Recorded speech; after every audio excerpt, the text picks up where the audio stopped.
పశ్చిమ గోదావరి జిల్లా నర్సాపురంలో పహల్గాంలో టూరిస్టులపై ఉగ్రవాదుల దాడులను నిరసిస్తూ కూటమి ఆధ్వర్యంలో కొవ్వొత్తులతో శాంతి ర్యాలీ నిర్వహించారు.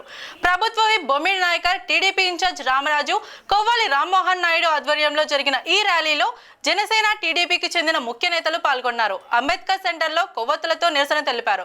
అనంతరం ప్రభుత్వ విప్ బొమ్మిడి నాయకర్ మాట్లాడుతూ అమాయకులపై కాల్పులు జరిపి నరమేధాన్ని సృష్టించడం దారుణమన్నారు. ఇటువంటి సంఘటనలు జరిగినప్పుడు ప్రతి భారతీయుడు ప్రభుత్వానికి అండగా నిలవాలని పిలుపునిచ్చారు.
శిక్షించాలి వెంటనే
बोलो भारत माता की जय, बोलो भारत माता की जय, बोलो भारत माता की जय।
वंदे मातरम, वंदे मातरम, जय भारत माता की, जय भारत माता की।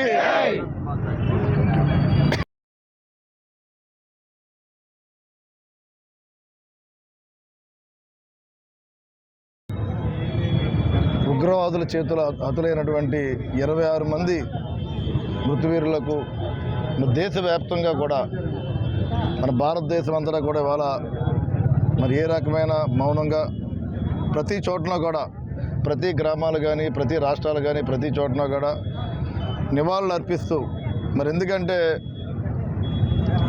మరి ఆ రోజు కాశ్మీర్ వెళ్ళి ముష్కరుల చేతిలో మరి 26 మంది మరి భారతీయులు ప్రాణాలు పోగొట్టుకోవడం చాలా మరి దురదృష్టకరమైన చాలా బాధాకరమైన విషయం. మరి ఏదైతే దీనికి సంబంధించినటువంటి మరి తీవ్రవాదులు ఉన్నారో వారందరికీ కూడా మన భారతదేశ ప్రభుత్వం కానీ భారతీయ ప్రతి ఒక్కరు కూడా వాళ్ళని తరిమి కొట్టే విధంగానే మనందరూ కూడా ముందుకెళ్ళవలసిన అవసరం ఉంది. చాలా దారుణమైన విషయం. మరి 26 మంది భారతీయులు ప్రాణాలు కోల్పోయారు.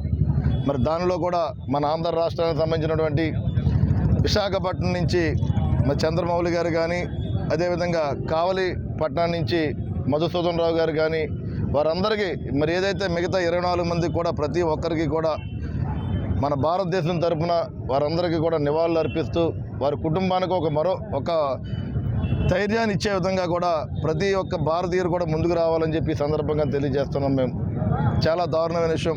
గతంలో కూడా కాశ్మీర్లో కూడా జరగడం కానీ అదేవిధంగా ముంబైలో కానీ జరగడం కానీ మరి వివిధ చోట్ల కూడా జరిగినాయి. ఇలాంటి పరిస్థితి మరొక్కసారి పునరావృతం కాకుండా మన ప్రభుత్వానికి ప్రతి ఒక్క భారతీయుడు కూడా పూర్తిగా అండగా ఉండవలసిన అవసరం ఉంది. పార్టీలకు అతీతంగా కుల మతాలకు అతీతంగా ఇలాంటి దుర్ఘటనని ప్రతి ఒక్కరు కూడా ఖండించవలసిన అవసరం ఉంది. మరి రాబోయే రోజుల్లో మరి ముష్కరు ఇలాంటి కార్యక్రమాలు చేయడం వల్ల మన భారతదేశానికే కాకుండా యావత్ ప్రపంచానికి కూడా నష్టం జరిగే పరిస్థితి. మరి పాక్ ప్రేరేరిత ఉగ్రవాదుల్ని మరి ఏదైతే వాళ్ళ మోడీ గారి నాయకత్వంలో ఈ ఎన్డీఏ కూటమి ఉందో ఈ కూటమి ద్వారా మరి మోడీ గారు కానీ కేంద్ర మంత్రులు కానీ ఏ రకమైన చర్యలు తీసుకున్నా దానికి పూర్తిగా ప్రతి భారతీయుడు కూడా ముందుకు రావాల్సిన అవసరం ఉంది. ప్రతి ఒక్కరు కూడా. ఎందుకంటే ఇది ప్రతి ఒక్క భారతీయుడు సమస్య. చాలా దారుణమైన పరిస్థితి. ఏ రకంగా కూడా చంపారో కూడా మనందరూ చూస్తున్నాం. చాలా దారుణమైన పరిస్థితి. ఒక మతాన్ని కించపరుస్తూ చంపడం కూడా చాలా దారుణమైన పరిస్థితి. దయచేసి అందరూ కూడా అర్థం చేసుకోవాలి. నిజంగా కూడా వారి భార్యలు కూడా పక్క నుండి మరి భర్తను చంపిన సంగతి నిజంగా మన భార్యలు కూడా భర్తను చంపితే నన్ను కూడా చంపండి అని చెప్పడం కూడా మనం చూసాం. చాలా దారుణమైన దుర్ఘటన. ఇలాంటిది మరొకసారి మన భారతదేశంలో పునరావృతం కాకూడదు అని చెప్పి ఈ సందర్భంగా మేము తెలియజేస్తున్నాం. ఈవేళ భారతదేశ చరిత్రలో ఒక బ్లాక్ డేగా అభివర్ణించవచ్చు. పాకిస్తాన్ అతివాద సపోర్ట్ చేసే కాశ్మీర్ ముష్కరుల చేతుల్లో హతులైన 26 మంది మన సోదరీమణులకు మా ప్రగాఢ సానుభూతిని వ్యక్తం చేస్తూ ఇటువంటి టెర్రరిస్ట్ చర్యల్ని ఏ వర్గం, ఏ ప్రజలు, ఏ దేశం కూడా సపోర్ట్ చేయకుండా ఉగ్రవాదాన్ని అంతమొందించే దిశగా భారతదేశ ప్రభుత్వానికి అన్ని రకాల సపోర్ట్ని ప్రపంచ దేశాలు ఇవ్వాలని కోరుకుంటూ భారతదేశ ప్రజలందరూ కూడా ఈ క్షణాన భారత ప్రభుత్వాన్ని, భారత ప్రజానికాన్ని, ఈ నష్టపోయిన ప్రజల్ని కూడా సపోర్ట్ చేస్తూ ఈ కాశ్మీర్ తీవ్రవాదం అంతమయ్యేంత వరకు కూడా భారతదేశ ప్రభుత్వం కృషి చేయాలని, ఖచ్చితంగా తీవ్రవాదం రూపుమాపేందుకు చేసే ప్రతి చర్యని, ప్రతి యాక్షన్ని కూడా భారత ప్రజలందరూ సపోర్ట్ చేస్తూ ఈ కష్టకాలంలో ప్రభుత్వానికి అండగా నిలవాలని, ప్రాణం కోల్పోయిన 26 మంది కుటుంబాలకి కూడా మనందరూ చేయూతనిచ్చే విధంగా ఏదైనా యాక్టివిటీ చేయాలని, ఈ విషయంలో భారత ప్రభుత్వానికి పూర్తి మద్దతుని, పూర్తి సహకారాన్ని ప్రజలందరూ సహకరించాలని కోరుకుంటూ మరొకసారి ప్రగాఢ సానుభూతిని వ్యక్తం చేస్తూ